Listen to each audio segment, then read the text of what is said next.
আসসালামু আলাইকুম রহমতুল্লাহ বরকাতুহু।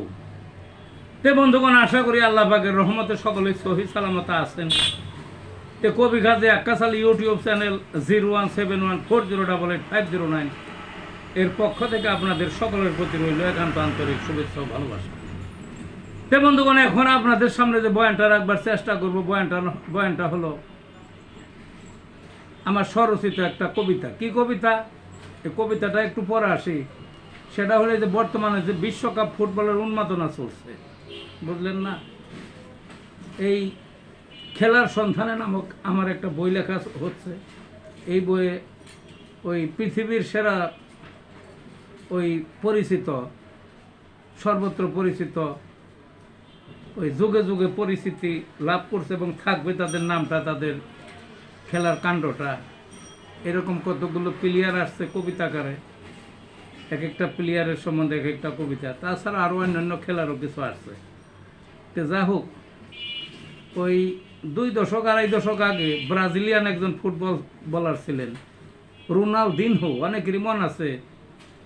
ওই চুলগুলো একটু লম্বা, বেনি বেনি, মাঠে তার যে নিয়ন্ত্রণ ছিল বলের, অনেক বড় বড় প্লেয়ার, অনেক দামি দামি প্লেয়ার আসছেন, ম্যারাডোনা আসছেন, মেসি আসছেন, তারপরে জিনেদিন জিদান আসছেন, আরও অনেকে আসছেন। কিন্তু বলের নিয়ন্ত্রণ, বল গেলে আঠার মতো শরীরের চতুর্দিক দিয়ে ঘোরায়, এটা আর কারোর মধ্যে দেখা যায় না। ওই ম্যারাডোনা নিজে একবার বলছিলেন যে বলের সবই উনি পারছে, শুধু বলের সাথে কথা বলতে পারে নাই, বলকে শুধু কথা বলাইতে পারে না। এই কথাটা আর অন্যরাও বলছেন। বলের উপর এত দক্ষতা, এত নিয়ন্ত্রণ এখন আছে, অনলাইনে দেখা যায়, আপনারা দেখবেন। তো যা হোক, সেই রোনালদিনহোকে নিয়েই এই কবিতাটা। তাহলে কবিতাটার নাম কি? আসা যাক, ফুটবলের জাদুর বাক্স রোনালদিনহো। মানে জাদুর মতো আর কি, তাকে একটা জাদুর বাক্স বলা হয়। তো যা হোক, ফুটবলের জাদুর বাক্স রোনালদিনহো। যারা দেখছে সেই খেলা, তারাই রাখছে মনে, বলটা তার খেলনার বস্তু, কথা মতো চলে, যেতে চায় না কোথাও, বল পায়ে থাকে পরে, 28 যেন জড়িয়ে আছে,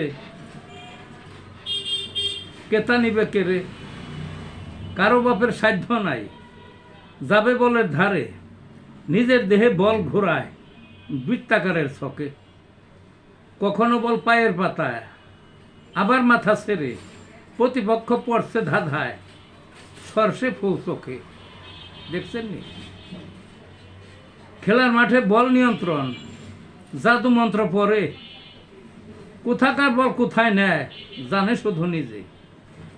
আরেক দলে আক্কেল গরুম, বল পায় না খুঁজে, সারা মাঠে আধিপত্য একক চেষ্টার বলে, ইচ্ছামতো গোল দেয়, ফিরাবে কে তারে, খেলোয়াড় নয় জাদুর বাক্স ক্রিয়ামোদীর কাছে।